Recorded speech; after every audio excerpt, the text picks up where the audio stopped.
Hello, and welcome to the Logistics Management Podcast. My name's Jeff Berman. I'm Group News Editor for Logistics Management Magazine and also the Peerless Media Supply Chain Group. Today, it's a real pleasure to welcome Dr. Zac Rogers to our podcast. Dr. Rogers is an Associate Professor of Operations and Supply Chain Management at Colorado State University. His primary research interest that is, include the financial impact of supply chain networks, emerging logistics technologies, supply chain cybersecurity, and various other emerging purchasing and logistics issues. He's also the lead author of the monthly Logistics Managers Index. His work has appeared in multiple academic journals, corporate white papers, trade publications, as well as conference proceedings. Dr. Rogers is also a frequent speaker at both academic and practitioner oriented conferences, and he earned his BS and MBA degrees at the University of Nevada, Reno, and his PhD in supply chain management from Arizona State University. Prior to returning to academia, he worked as a purchasing agent for a large hotel resort and as an operations manager for Quidsi, a subsidiary of Amazon. Hey, Zac, welcome to the podcast. Thanks for having me. It's great to be here. Yeah, absolutely. It's great to have you on. So Zac, let's start with the LMI or the Logistics Managers Index. It's become a really popular resource. I would view it as a go-to in many ways for industry professionals, whether you're a shipper, carrier, 3PL, etc. But can you just provide an overview of the LMI in terms of how it came to be and sort of what are its main goals and objectives, as well as sort of your target audience too?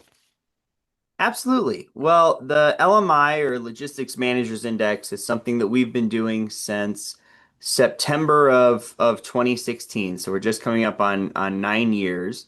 And it's something that I do with a few other professors. And the idea behind it was that logistics metrics are probably what we thought at the time was probably, and now we know, yes, they are leading indicators of overall economic activity. You look at something like the PMI.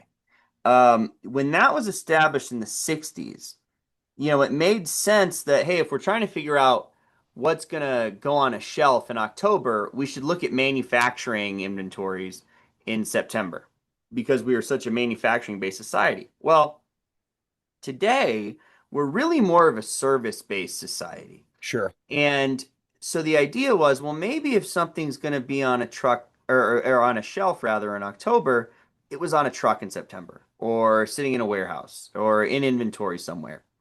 And so our idea was, and by the way, this is not to say that we would in any way replace the PMI because I think we're actually very complementary to what we do, and I would recommend people look at both. They actually, the nice folks over at the PMI actually helped us to understand the methodology when we were Hmm. getting started. So they're our friends. But the idea was if you can look at things like transportation, especially because transportation is so reactive and changes every single day, then you'll have a pretty good idea of what's sort of coming in terms of things like retail sales, and we even have shown pretty strong correlations with things like employment or the Dow Jones movements and things like that. Okay. And so the way we do this is pretty straightforward. We ask a whole bunch of folks every month, and usually the people we ask are sort of director level and above, who hopefully have a 20,000 foot view of sort of the whole logistics ecosystem around them. Right. What are your month-to-month movements in inventory levels and inventory costs, warehousing capacity utilization and price, transportation capacity utilization and price? We kind of average all those together. Basically, you can say, oh, less, the same, or more than less month, declining, increasing, etc. And any number above 50 means we're seeing expansion. The further above 50 it is, the faster the expansion is. Below 50 is contraction. Further below 50 means contraction. And then 50 point zero even means, oh, we're not really seeing any movement. And like I said, we've been doing this for 9 years. And the idea really just came from, is there a way that we can track movements in the logistics industry to show us what's happening in the overall economy. It was kind of a an idea that my father, Dale Rogers, who's a professor at Arizona State, and is one of the people that works on this with me. I think it's an idea he had 25 years ago. There just wasn't anybody to do it Sure. because it's quite a bit of work, and so he thought, well, I'll create a labor force, and then they'll do it with me, and that's kind of how it ended up. Yeah, no, that's great. And just for those in the audience, Zach, when you refer to the PMI, correct me, please correct me if I'm wrong. You're referring to the Institute for Supply Management's monthly manufacturing report with that PMI, correct? Yes, the Purchasing Managers Index, which is by ISM, like you said, and ISM, we started this when I was a student at Arizona State. They were in Tempe, so they were like 3 miles down the road from us at Okay, the time. nice.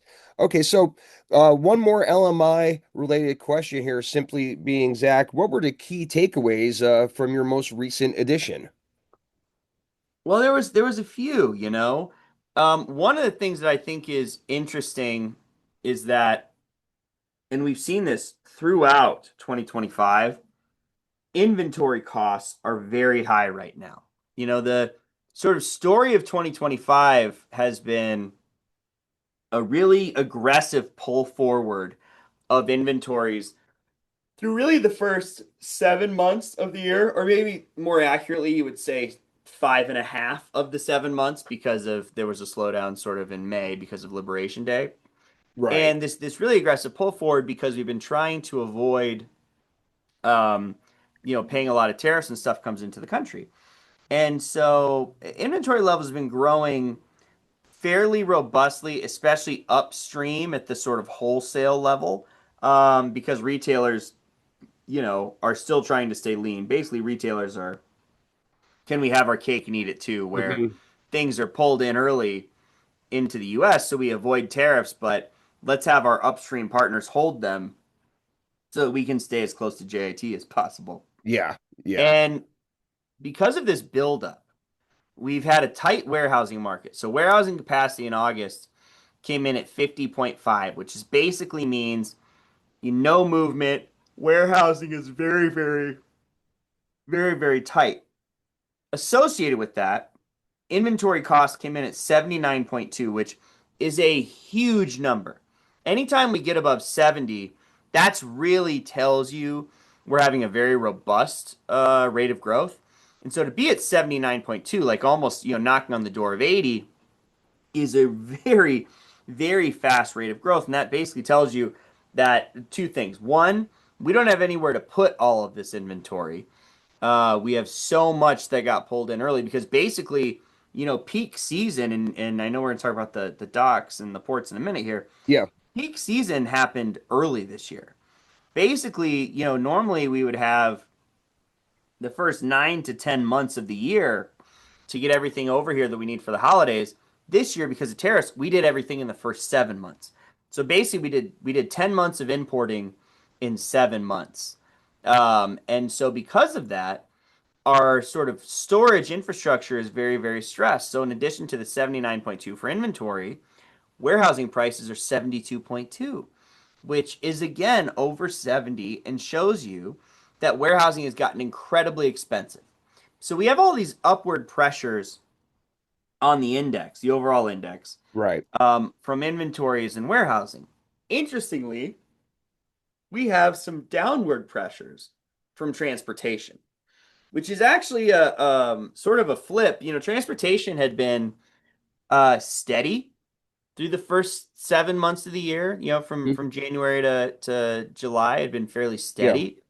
Not spectacular growth like you would see in a sort of traditional freight boom like in 2017 or 2021, but steady. But then this month, there's this most recent report which came out in August.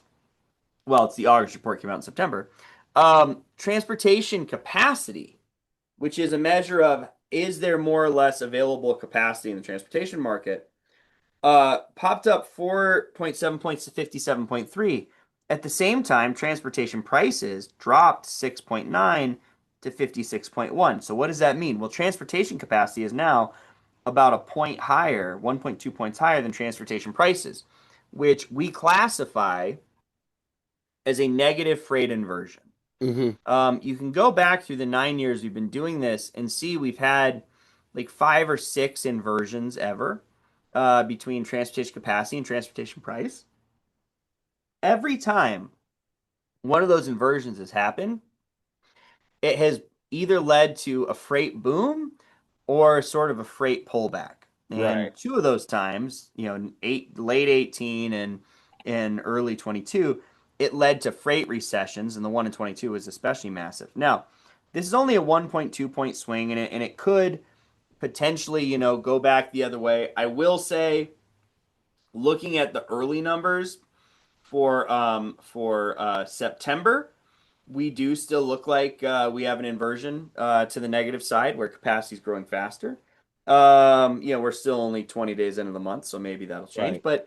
But basically, what it tells you, if you put all that together, Jeff, is we have all this extra inventory that's here, but it's static. It's just sort of sitting. It's not like 21 and 20 or the back half of 20 when we had a bunch of inventory coming in and then the second it hit the shelves, it was gone. This is we're pulling it all in to avoid tariffs, so we ordered more than we needed. And now it's just sort of sitting there, but because it's just sitting there, the freight market is really softened because really transportation networks and logistics mechanisms as a whole should focus as perpetual or should function as perpetual motion machines. Hmm. We don't have perpetual motion right now in August and September of 2025 because there's just nothing to move. Basically, the peak season is almost bifurcated, Yeah. where the first half of peak season, the import side, the upstream side, happened in like June and July. And now we probably are seeing some of the regular downstream peak season, which is, August, September, October, is happening now. But because it was split up, we've got too much available capacity. And so prices have been a little depressed in transportation. And based on all the indicators we're seeing, it doesn't look like there's going to be more waves of inventory incoming in 2025. Right. Yeah, it makes all the sense in the world.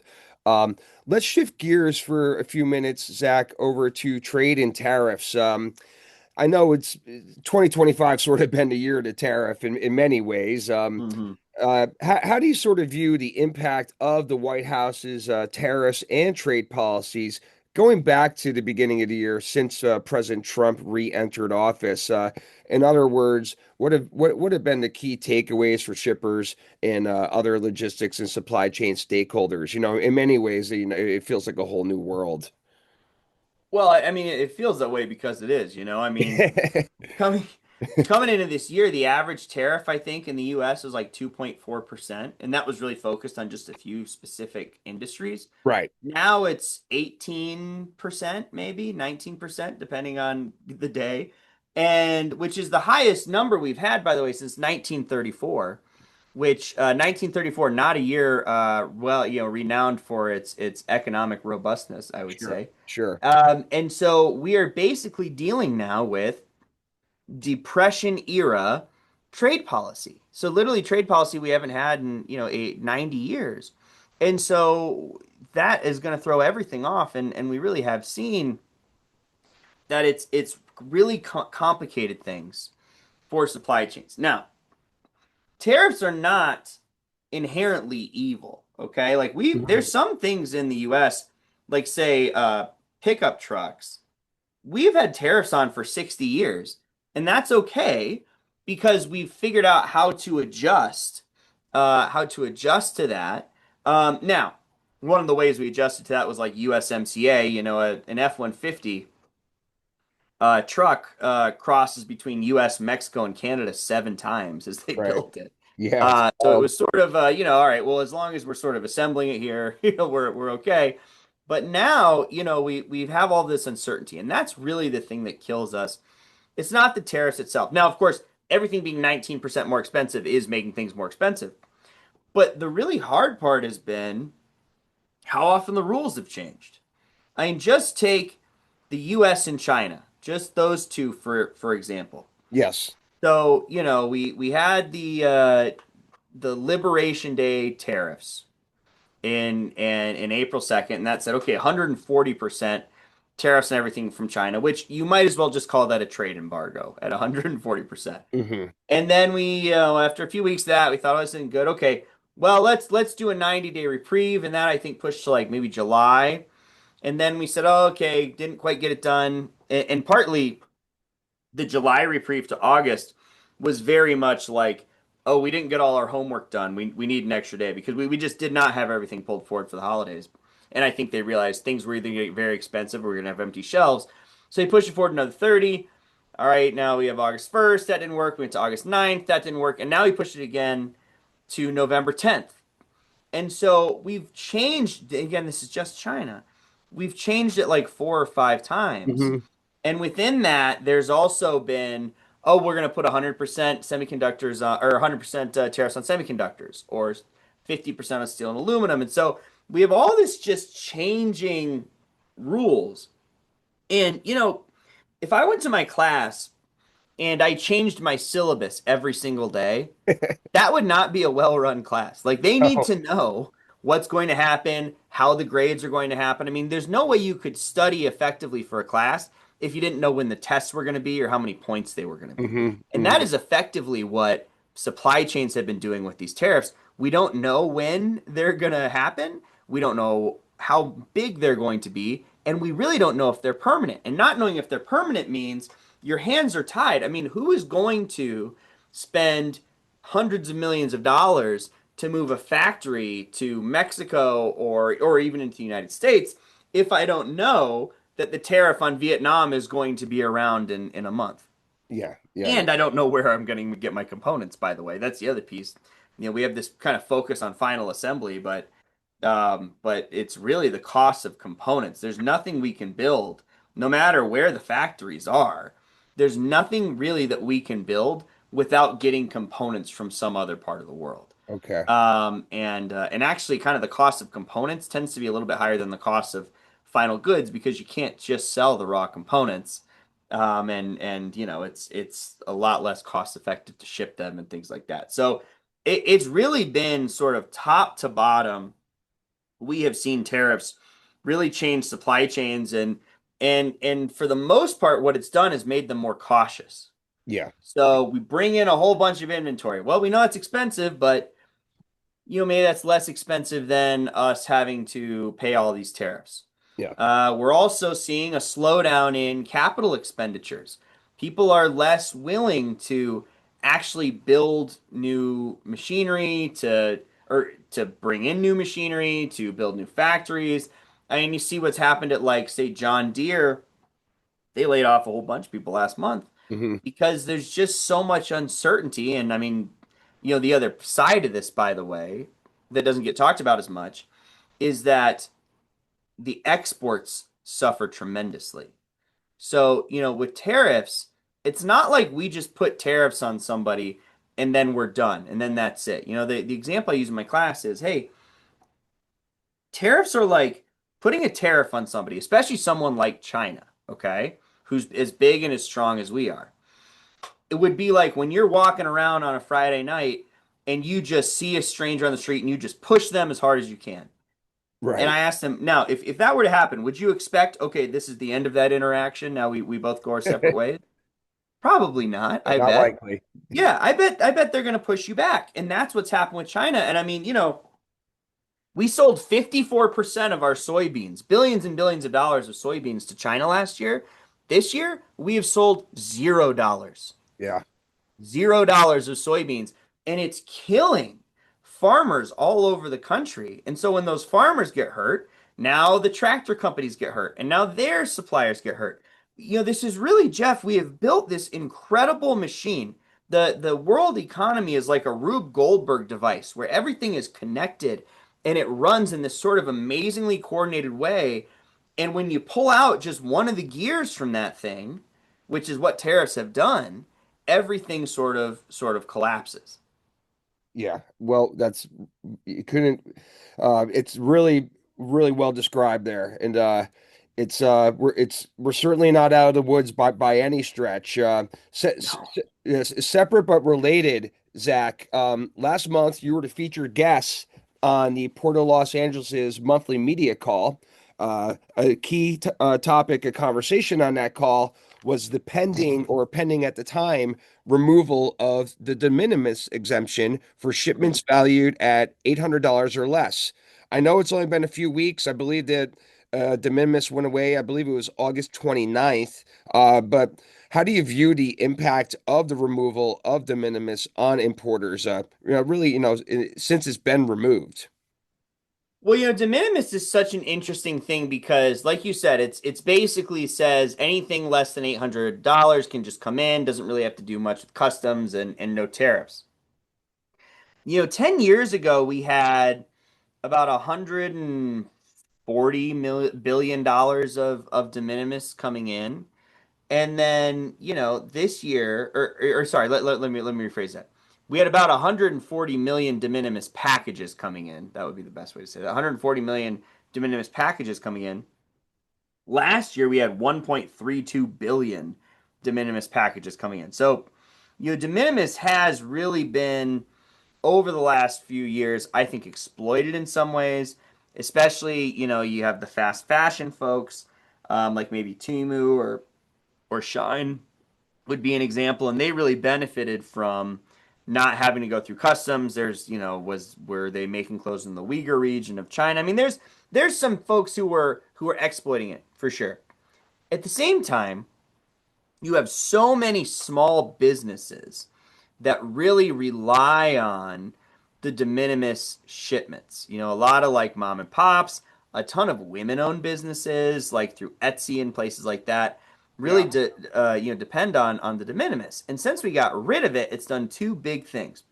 One, now all of that stuff is taxed and tariffed, right? So that adds quite a bit of cost. I've got a very good friend who has a sort of video game, retro video game reseller business, brings Okay. a bunch of stuff in from Japan, and he got killed because actually he had a shipment come from China during the 1 week where it actually was the 140% Oh tariffs, I my. think. Yeah. Yeah, it was bad. And so, but beyond the extra cost that really, again, that cost that disproportionately hits small businesses, is that now we have to check everything. They tried to stop de minimis in the spring, and it led to an absolute traffic jam at the ports because now you go from, okay, I only have to check the big packages to every single thing that comes in has to go through the Customs and Border Protection Agency. Mhm. And so their work volume, like, went up 10x Yeah. basically. And a lot of what you're checking is like a $500 box of beads or something, stuff that is not really probably worth checking.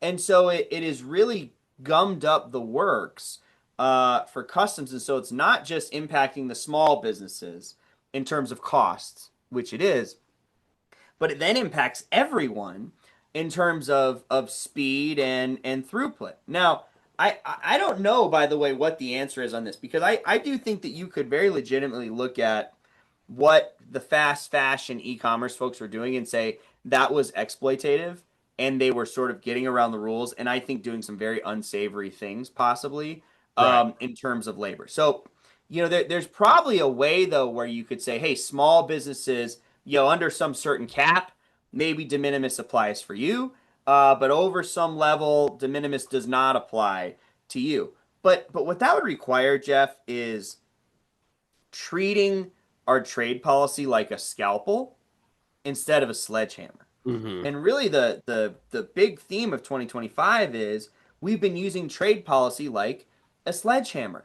There could be a legitimate reason to say, "Hey, we're going to put tariffs on semiconductors." Or if we think someone is dumping steel, we could put some tariffs on steel or electric cars from China, which, the last three administrations, both Trump's and Biden, have thought that was a good idea. Yep. But just saying everything from Brazil 50%, everything from India 50%, that's not that's almost not even policy. It's like going into surgery and instead of okay, I'm going to use a scalpel, it's getting out a chainsaw.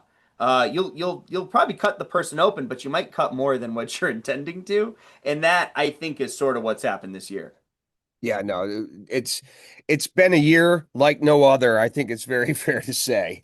Yeah. Um, So Zach, you had touched upon import volumes and how sort of we had already gotten in all our peak uh, peak season freight, if you will, over the first 7 months of the year, rather than a more traditional time frame over the first 10 months of the year. But of course, peak has been largely uneven in certain ways. It seems like going back to the onset of the pandemic. July and August volumes inbound U.S. imports that is very, very strong, especially at key ports like Port of Los Angeles and Port of Long Beach. Um, and I think you said it before, but if you don't mind restating, it is fair. Do you think it's fair to say that we probably won't see high volume import months like we did in July and August through the balance of 25?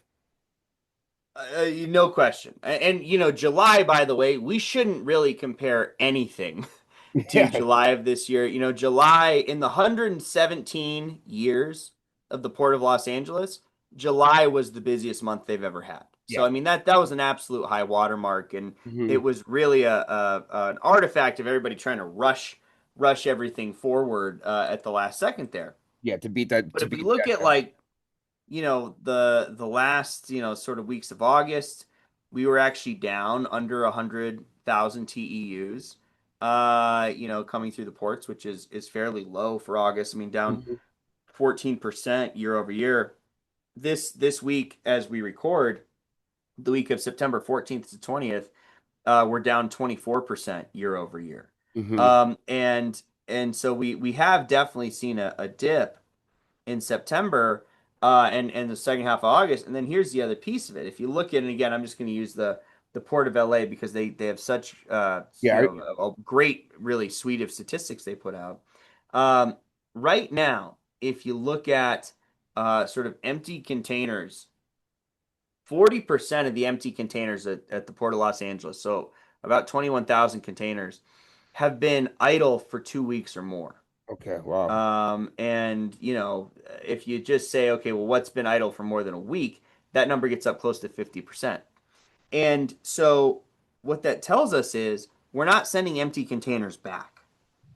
There's not the sort of deadhead blank sailings going back to China, full of empty containers, which tells you that we don't think we have, as many containers to fill up over there and bring back. Hmm. We would one of the main things we do is we send China empty boxes, they fill them up and they send it back to us.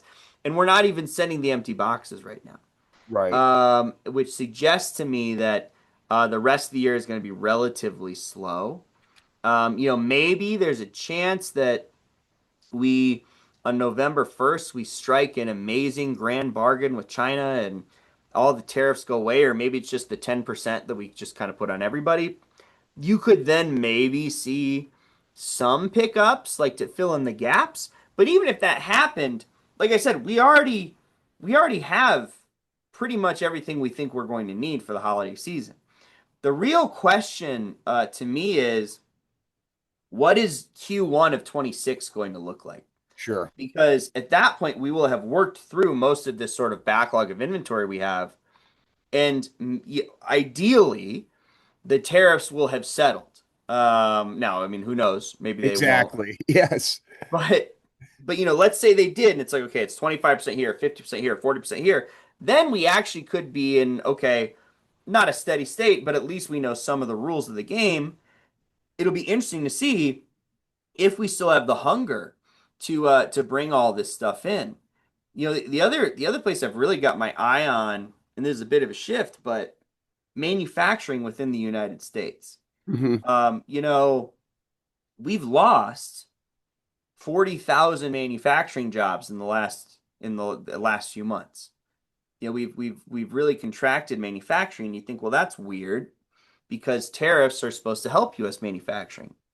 But the problem is that the tariffs have disproportionately affected components, actually to a greater extent than they've affected finished goods. Yeah, If you think about cars, if I'm bringing in a Japanese car, that's 25% tariff flat, and that's the only tariff I'm going to pay.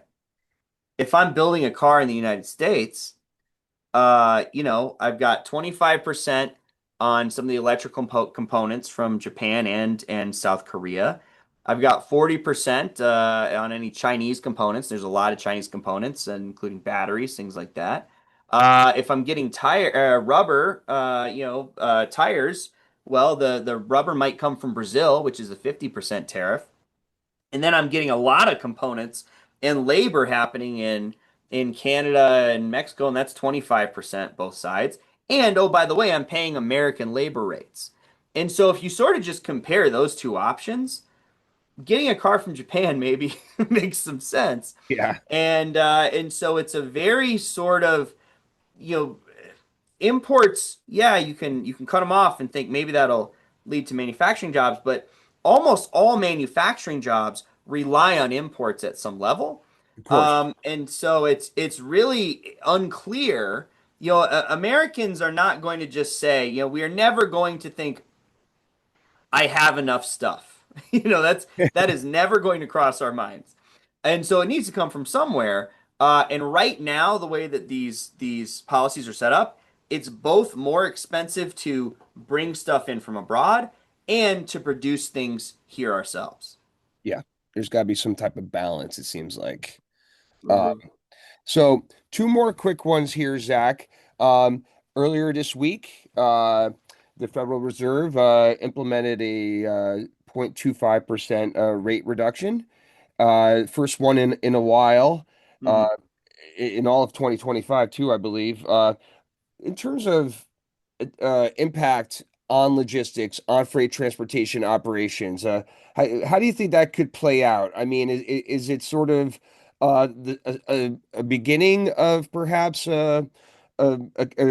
rather serving as a catalyst for some improved economic momentum, or do we need to see a few more cuts? It seems premature Right. at this point, right?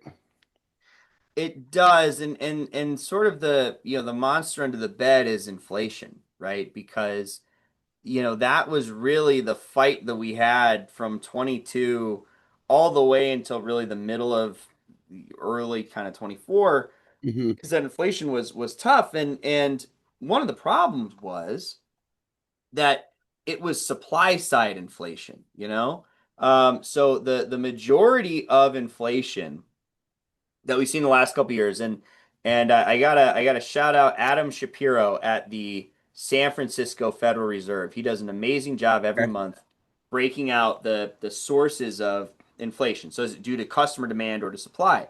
Well, through the really hard months of 22 and 23, it was mostly supply inflation.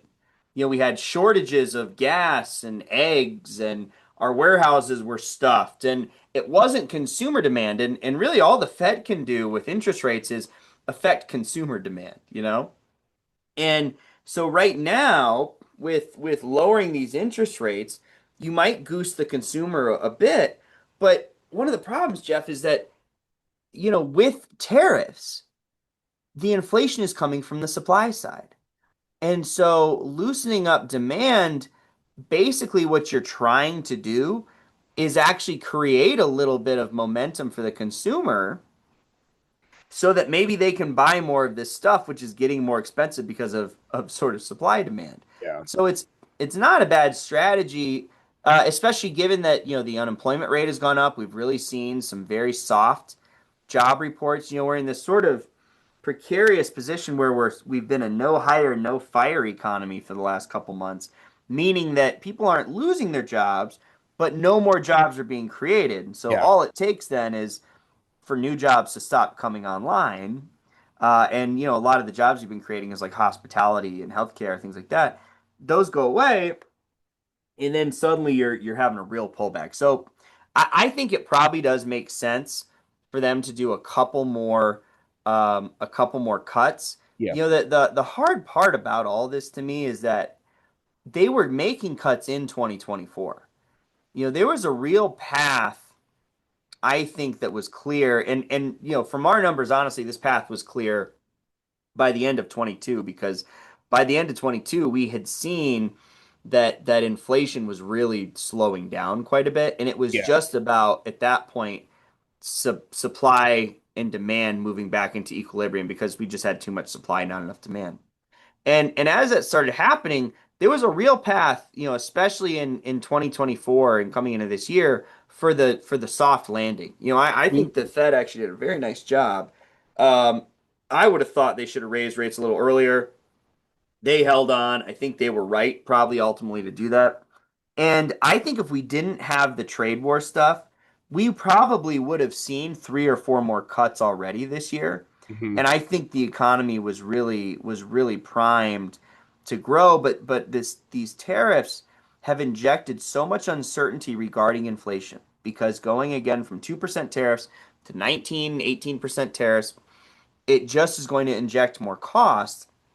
And the question is, how much inflation can the American consumer bear? Last time we got inflation, we hadn't had any in like 40 years. This time we're just coming off a pretty strong round of inflation. And yeah, we've had wage growth the last 2 or 3 years, but isn't enough to absorb it. And so for supply chains, this sort of is a roll of the dice because by cutting rates, we are addressing the devil that we do know, which is supply related inflation. This Mhm. should cut into supply related inflation. The issue is what will it do to the devil that we don't know, which is consumer ability to bear additional costs. Yeah, it's going to be interesting to monitor for sure. And just to wrap up, Zach, we still have to get through the balance of 2025, but Mhm. looking ahead, what would you say are perhaps three of the biggest things in logistics, supply chain, and freight transportation for us all to keep an eye on in 2026? Well, we ask our respondents every year, hey, what do you think is going to happen? And I think we got a very interesting mix of future predictions in our August report because it shows, I think, some optimism that the tariffs will sort of settle. Now, not that they'll go away, but that they'll will sort of find a point that makes sense and they'll stop there. And here's the sort of reason I think that. So our future predictions for inventory levels are 55. That is basically replacement level inventory. That's like JIT with a little bit of growth, but basically we're sort of maintaining inventories. Now, inventory levels and inventory costs should be close. As inventories go up, costs should go up. As they go down, costs should go down. Hmm. But our inventory costs are 79 and a half, which is a huge number. So those are like 25 points apart. And what that tells you is we're anticipating that, yeah, we're bringing inventory in, but it's going to be really expensive, which suggests to me that we are paying pretty high tariffs for it. Now, that being said, transportation looks decent. Transportation, we have capacity at a 49, which means we're basically utilizing all our capacity. Warehousing, very similar, 49.4 for warehousing capacity. Transportation price, 71.9. Warehousing price, 75.3. And so what that tells me is we're going to be bringing in inventory at a moderate rate, and that inventory will be expensive. But without the sort of stop, start nature of trade announcements, Hmm. we could have sort of perpetual motion again. And we could have things moving fairly smoothly. Now, one thing I would say is if you add all those numbers up together for cost, the 79 and a half for inventory, 75.3 for warehousing, 71.9 for transportation, that comes out to 226.7 aggregate.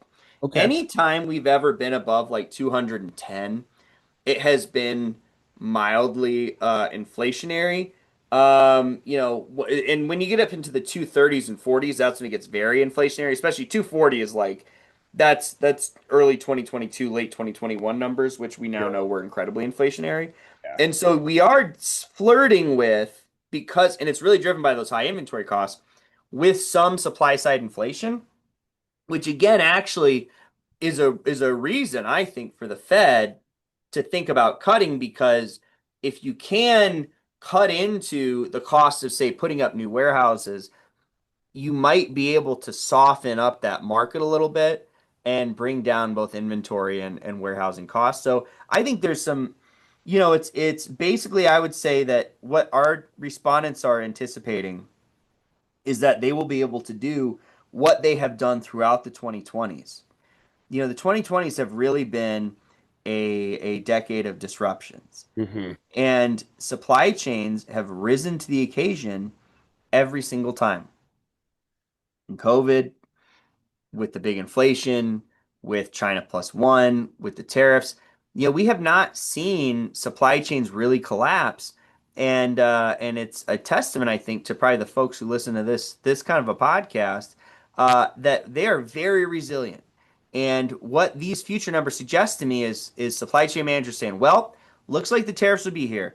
Looks like things will be more expensive, but we think we have a plan as long as it's not start stop to move things in and actually utilize our capital equipment in a way that prevents us, hopefully, from sliding into another freight recession like we had during the sort of external shocks of 2022. So that to me is hopeful. I hate to see that inventory cost number at 80, because at 70, I guess 79.5, because at that level it is very likely that costs are going to get passed to the consumer, and that could slow things down, as we know. But overall, it seems like, yes, there is uncertainty, but supply chain managers, and I think I would agree with them on this, are confident that whatever the uncertainty is, they'll be able to deal with it somehow. Yeah, absolutely. One thing the past few years have clearly done is raise the profile of the supply chain and Oh in yeah. in a real practical way. In other words, this applies to you, me, and our listeners. Everyone knows what we do and what the industry is really all about. Everyone got sort of a crash course, it feels like. Oh, For when I walk into the freshman classes, they actually know what I'm talking about now. They know what it is. There you go. That's that's a perfect example. Well, look, Zach, this has brought us to the end of our allotted time for our podcast. So, on behalf of Logistics Management Magazine, as well as the Peerless Media Supply Chain Group, I'd just like to offer up a big thank you for spending some time with us today. Oh yeah, thanks for having me. It was so much fun. Yeah, absolutely. And for those in the audience, please go ahead and check out the Logistics Managers Index. It's simply www.the-lmi.com/, and there's a free sign up there. And also, please go ahead and connect with Zach on LinkedIn, linkedin.com /Zachary S. Rogers /. And also, please go ahead and give us a follow on Twitter at LogisticsMGMT. And also, please go ahead and look for our podcast wherever you get your podcast. Thanks, everybody. Have a great day, and we'll talk to you soon.